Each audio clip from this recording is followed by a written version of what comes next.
Napoleon ഹില്ലിൻ്റെ പ്രശസ്തമായ think and grow rich എന്ന പുസ്തകത്തിൻ്റെ 9-ാം അധ്യായം റെസിസ്റ്റൻസ്, സഹനശീലം ആണ്. ഈ അധ്യായം വിജയത്തിന് നിർബന്ധമായ ഏറ്റവും പ്രധാനപ്പെട്ട ഗുണങ്ങളിലൊന്നായ സ്ഥിരത, കോൺസിസ്റ്റൻസി, അടിയുറച്ച പരിശ്രമം, അൺഷേക്കബിൾ ഡിറ്റർമിനേഷൻ എന്ന വിഷയത്തിൽ കേന്ദ്രീകരിക്കുന്നു. Resistant is to the character of man as carbon is to steel. സഹനശീലം എങ്ങനെയെന്നോ, സ്റ്റീലിന് കാർബൺ എത്രത്തോളം ആവശ്യമാണോ അതുപോലെയാണ് മനുഷ്യൻ്റെ സ്വഭാവത്തിനും വിജയം നേടുന്നതിനുള്ള പ്രാധാന്യം. വിജയത്തിന് സ്ഥിരത, തിരിച്ചടികൾ സഹിക്കുന്നതിനുള്ള കഴിവ് നിർബന്ധമാണ്. എല്ലായ്പ്പോഴും നിങ്ങൾക്ക് താൽക്കാലിക പരാജയങ്ങൾ നേരിടേണ്ടി വരും. തുടർച്ചയായ പരിശ്രമവും അടിയുറച്ച മനോഭാവവും വിജയത്തിലേക്കുള്ള വഴി തീർച്ചയാക്കും. 2, ഭയങ്ങളില്ലാത്ത മനസ്സോ വിജയിക്കുമെന്ന ഉറച്ച വിശ്വാസമോ ഇല്ലെങ്കിൽ എത്ര വലിയ കഴിവുള്ളവനും പരാജയപ്പെടും. സാധാരണക്കാരായ പലരും ഒരു തടസ്സം നേരിട്ടാൽ പിന്നോട്ടടിക്കാൻ സാധ്യതയുണ്ട്. എന്നാൽ വിജയികൾ പുനരാരംഭിക്കും, കൂടുതൽ ശക്തിയോടെ മുന്നോട്ട് പോകും. 3, വേണ്ട മുൻപരിചയമില്ലെങ്കിലും ആഗ്രഹവും സഹനശീലവും ഉണ്ടായാൽ വിജയിക്കാൻ കഴിയും. സഹനശീലം മാത്രമാണ് അഭിനവ ആശയങ്ങളെ ഉൽപ്പാദിപ്പിക്കാനുള്ള അടിത്തറ, പ്രത്യേക കഴിവുകളല്ല. അവ ഉപയോഗിച്ച് സ്ഥിരമായി മുന്നോട്ട് പോകുന്ന മനോഭാവം വിജയകരമാക്കും. ക്രിസ്ത്യാനോ റൊണാൾഡോ ലോകത്തെ സർവകാല മികച്ച ഫുട്ബോൾ കളിക്കാരിൽ ഒരാളാണ്. അദ്ദേഹത്തിൻ്റെ ജീവിതം തിങ്ക് ആൻഡ് ഗ്രോ റിച്ചിൻ്റെ 9-ാം അധ്യായത്തിലെ റെസിസ്റ്റൻസ് എന്ന ആശയത്തിൻ്റെ ഉത്തമ ഉദാഹരണമാണ്.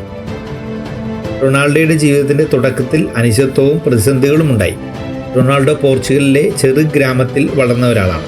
ചെറുപ്പത്തിൽ തന്നെ നിർധനത അനുഭവിച്ച റൊണാൾഡോ ഓഹരി വാങ്ങി വളർന്ന ഒരു വിജയിയല്ല. വലിയ ക്ലബ്ബുകളിൽ അവസരം ലഭിക്കാൻ നിരവധി തവണ നിരസലുകളും അനുഭവിച്ചിട്ടുണ്ട്.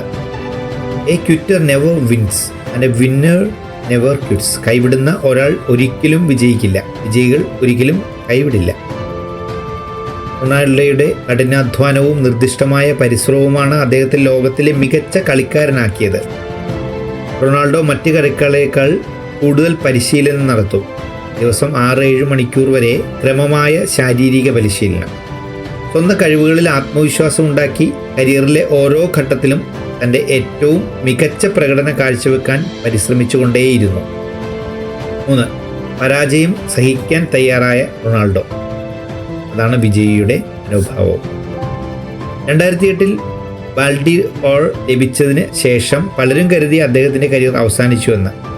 എന്നാൽ 2013, 2014, 2016, 2017 വീണ്ടും ബാലോണ്ടിയോർ നേടി മികവിൻ്റെ ഉന്നതിയിലേക്ക് അദ്ദേഹം ഉയർന്നു.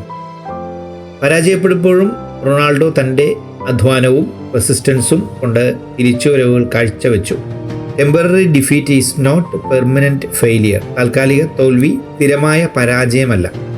റൊണാൾഡോയുടെ വിജയഗാഥയിൽ നിന്ന് നമുക്ക് എന്ത് പഠിക്കാം? വിപരീത സാഹചര്യങ്ങൾ പോലും നിങ്ങളുടെ ആത്മവിശ്വാസം ഇല്ലാതാക്കരുത്. തുടർച്ചയായ പരിശ്രമം നിങ്ങളുടെ ശീലമാക്കുക. ആഗ്രഹങ്ങൾ മാത്രമല്ല, അവയെ വിജയത്തിലെത്തിക്കാൻ കഠിനാധ്വാനം നിർബന്ധമാണ്.